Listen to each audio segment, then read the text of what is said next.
안녕하세요. 수통원의학 유준기 원장입니다. 오늘은 이런 사례를 가지고 한번 이야기를 해볼까 하는데요. 보면 일단 검사상 이상이 없다고 하셨으니까 그런 전제하에 말씀드리겠습니다. 검사에 이상이 안 나오는데 왜 어지러운가에 대해 먼저 말씀드리자면, 현대의학의 검사 장비가 많이 발달되었지만 모든 이상을 다 찾아내지는 못합니다. 사람이 만든 자동차나 컴퓨터 같은 것들이 고장나도 저런 검사 해보고 뜯어봐도 원인을 못 찾을 때가 많죠. 하물며 사람은 더하겠죠.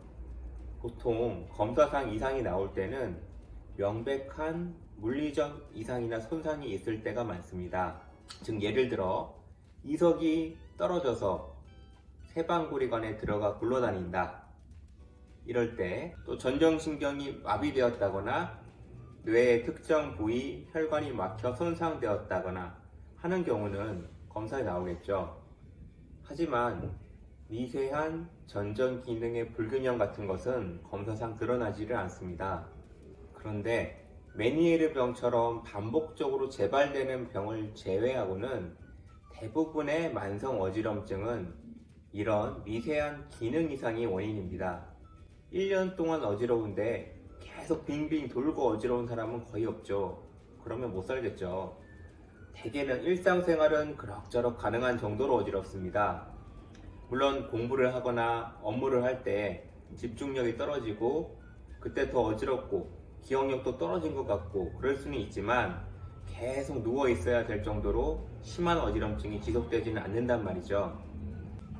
비록 처음 시작할 때는 천장이 뒤집히는 듯 어지러웠을 수도 있지만, 내가 만성적으로 지속되는 어지럼증을 겪고 있다면 대부분 명백하게 고장났다기보다는 약간 밸런스가 안 맞는 상태인 것이고, 그러면 그때는 검사에 안 나타나게 됩니다.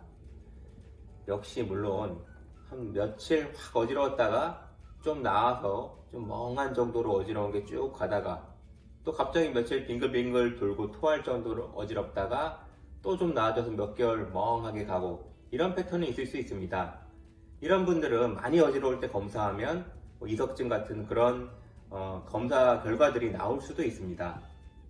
어쨌든 요점은 만성 어지럼증 환자는 검사에 이상이 없는 사람이 무지하게 많다는 것입니다. 그래서 이런 분들은 기계로 하는 검사보다 어쩌면 증상을 잘 들어보고 파악할 수 있는 경험이 더 중요할 수 있습니다.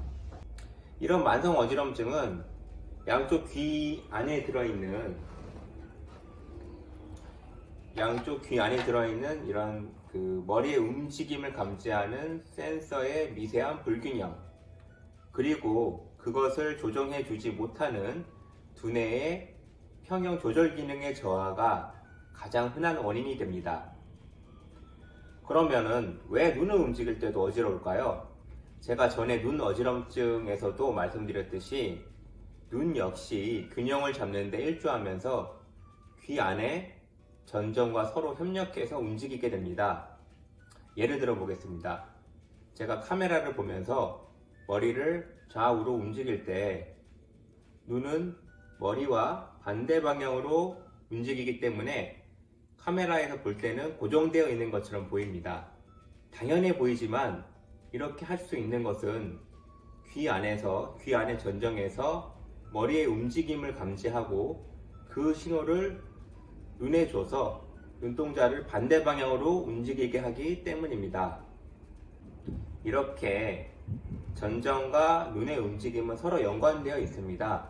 따라서 전정 기능이 떨어질 때 이런 협력 기능이 잘 조화롭게 되지 못하면서 어지럼증이 유발될 수 있는 것입니다. 그렇기 때문에 우리가 전정 재활 훈련을 할 때도 눈을 움직이는 훈련을 같이 하게 되는 것이죠. 이번 시간에는 검사상 나오지 않는 만성 어지럼증에 대해서 말씀드렸고, 또 이제 많이 말씀드렸던 내용이지만 눈과 관련되어 왜 어지럼증이 나타나는지에 대해서 간단히 설명드렸습니다.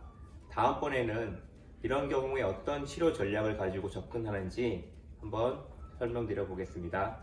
감사합니다.